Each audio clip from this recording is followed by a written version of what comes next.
பிஸ்மில்லாஹிர்ரஹ்மானிர்ரஹீம். இன்னைக்கு அஹ்ஸாபினுடைய 26, 27 ஆகிய வசனங்களுடைய விரிவுரை தான் நம்ம பார்க்க போறோம். அதனுடைய தமிழாக்கம் ஃபர்ஸ்ட் ரீட் பண்ணிடுறேன். அல்லாஹின் திருப்பேரால். மேலும் வேதம் வழங்கப்பட்டவர்களில் எவர்கள் இவ்வாறு தாக்க வந்த படையினருக்கு உதவினார்களோ அவர்களை அல்லாஹ் அவர்களுடைய கோட்டைகளிலிருந்து இறக்கி கொண்டு வந்தான். மேலும் அவர்களுடைய உள்ளங்களில் திகிலை ஏற்படுத்தினான். நீங்கள் இன்று அவர்களில் ஒரு பிரிவினரை கொன்று கொண்டும் மற்றொரு பிரிவினரை கைது செய்து கொண்டும் இருக்கிறீர்கள். மேலும் அவன் அவர்களுடைய நிலத்திற்கும் அவர்களுடைய இல்லங்களுக்கும் அவர்களுடைய பொருள்களுக்கும் உங்களை வாரிசுகளாக்கினான். நீங்கள் கால் வைத்திருந்தாத பூமியையும் உங்களுக்கு வழங்கினான். அல்லாஹ் அனைத்தின் மீதும் ஆற்றலுடையவனாக இருக்கின்றான். ஸதகல்லாஹுல் அலியுல் அலீம். அல்ஹம்துலில்லாஹ் 26வது வசனத்துல ஃபர்ஸ்ட் தொடங்கினதுமே மேலும் வேதம் வழங்கப்பட்டவர்கள் அப்படின்னு சொல்லிட்டு அல்லாஹ் யாரை பார்த்து சொல்றான் அப்படின்னா, மதீனாவில இருந்தாங்க இல்லையா, பனு குறைலா கோத்திரத்தினர், அதுல இருக்கக்கூடிய யூதர்களை தான் இங்க சொல்றாங்க. என்ன அவங்க பண்ணாங்க அப்படின்னா, அந்த அகல் போர், அந்த தாக்குதல் டைம்ல முஸ்லிம்கள் கம்மியாகவும் எதிரிகள் கொஞ்சம் ஜாஸ்தியாகவும் இருந்தாங்க இல்லையா.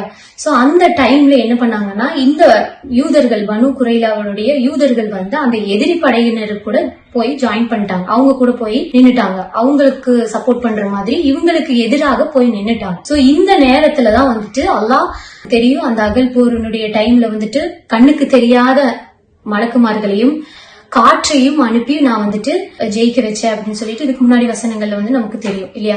சோ அதன் அடிப்படையில அந்த நேரத்துல எதிரிகள் தான் லெவல அவங்களுடைய நம்பர்ஸ் எண்ணிக்கையில அவங்க தான் ஜாஸ்தியா இருந்தாங்க. பட் இந்த அல்லாஹ்வுடைய உதவி வந்த போது இவங்களுக்கு ஒரு விதமான பயம் வந்துருச்சு. ஏன்னா எதிரிகள் நிறைய பேர் இறந்து போக ஆரம்பிச்சதுமே இவங்க போய் ஒரு இடத்துலயுமே போய் ஒளிய ஆரம்பிச்சுட்டாங்க.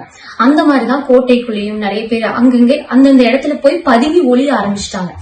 சோ அதுதான் அல்லாஹ் இங்க சொல்லி காட்டுறான். நீங்க முஸ்லிம்களுக்கு எதிராக போய் அவங்க கூட போய் நின்னீங்க இல்லையா, அந்த ஒரு காரணத்தினால அல்லாஹ் அவங்களுடைய உள்ளத்துல அச்சத்தை ஏற்படுத்தினான்.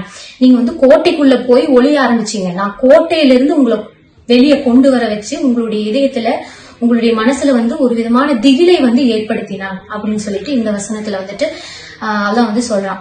அதே மாதிரி இதுல இன்னொரு விஷயம் என்ன அப்படின்னா, பனு குறைலா அந்த அவங்க முஸ்லிம்கள் மத்தியில ஒரு ஒப்பந்தம் ஏற்படுத்தினாங்க. என்ன ஒப்பந்தம் அப்படின்னா, இப்போ ஏதாவது ஒரு பிரச்சனை, ஏதாவது ஒரு தவறு நடந்துச்சு அப்படின்னு, ஏதாவது ஒரு தப்பு பண்ணாங்க அப்படின்னா அதுக்கு சொல்யூஷன் எங்களுடைய புத்தகம் பார்த்துதான் நீங்க அதுக்கான தீர்வு சொல்லணும் அப்படின்னு சொல்லிட்டு யூதர்கள் சொன்னாங்க. அதுவும் இது ஒப்பந்தம் ரெண்டு பேருமே சேர்ந்துதான் இது பண்ணது. அந்த ஒப்பந்தத்துல என்ன பிரச்சனை அப்படின்னா, இப்ப ஃபார் எக்ஸாம்பிள் ஏதாவது பெரிய துரோகம் பண்ணாங்க அப்படின்னா அதனுடைய துரோகம் தண்டனை, அதனுடைய துரோகத்திற்கான தண்டனை மரணம் தான் அப்படிங்கறது அந்த ஒப்பந்தத்துல இருந்துச்சு. சோ இது பிரகாரம் பார்க்கும்போது இவங்க இது எவ்வளவு பெரிய துரோகம். ஏன்னா முஸ்லிம்கள் கிட்ட கூட தான் இருந்தாங்க, அவங்க கூட தான் நின்று சண்டை போட்டுட்டு இருந்தாங்க. ஒரு கட்டத்துல எண்ணிக்கை கம்மியாகுதுன்னு பார்த்தப்போ இவங்க அப்படியே ஆப்போசிட் டீம்ல போய் அப்படியே ஜாயின் பண்ணிட்டாங்க. பெரிய துரோகம் இல்லையா. அப்ப துரோகத்திற்கான தண்டனை அவங்க சொன்ன அந்த ஒப்பந்தம் அவங்களுக்கு எதிராகவே மாறியது அப்படிங்கறதும் நமக்கு கிடைக்கக்கூடிய படிப்பினை. இன்னும் மேலும் அவர்களுடைய உள்ளங்களில் திகிலை ஏற்படுத்தினால் அதுக்கப்புறம் என்ன பண்ணாங்கன்னா, நிறைய பேர் அவங்கள நிறைய பேர் இறந்து போனாங்க இல்லையா. அதுல நிறைய பேர் முஸ்லிம்கள் கொல்லவும் செஞ்சாங்க. நிறைய பேர் ஒரு சில பேர்த்த சிறை பிடிக்கும் கைது செய்தும் கூட்டிட்டு போனாங்க. அந்த கைது செய்து கூட்டிட்டு போனாங்க. அப்புறம் அவங்களுடைய இறந்து போன நிலங்கள், அந்த இறந்து போனாங்க இல்லையா, அவங்களுடைய நிலங்களா இருக்கட்டும், வீடுகளா இருக்கட்டும், அவங்களுடைய சொத்துகளா இருக்கட்டும், எல்லாமே முஸ்லிம்களுக்கு, விசுவாசிகளுக்கு வாரிசு. அல்லாஹ் என்ன சொல்லி காட்டுனா, அவர்களுக்கு உங்களை இந்த நிலம், சொத்து, இதெல்லாமே முஸ்லிம்களை வாரிசுகளாக்கினான். சோ இது எல்லாமே முஸ்லிம்களுக்கு சொந்தம் அப்படிங்கறதுதான் அடுத்து வரக்கூடிய வசனமா இருக்கு. அது மட்டும் இல்லாம இன்னொரு முக்கியமான விஷயம் என்ன அப்படின்னா, முஸ்லிம்கள் ஒரு சில பேர் அந்த இடத்துக்கு போயிருக்க கூட மாட்டாங்க.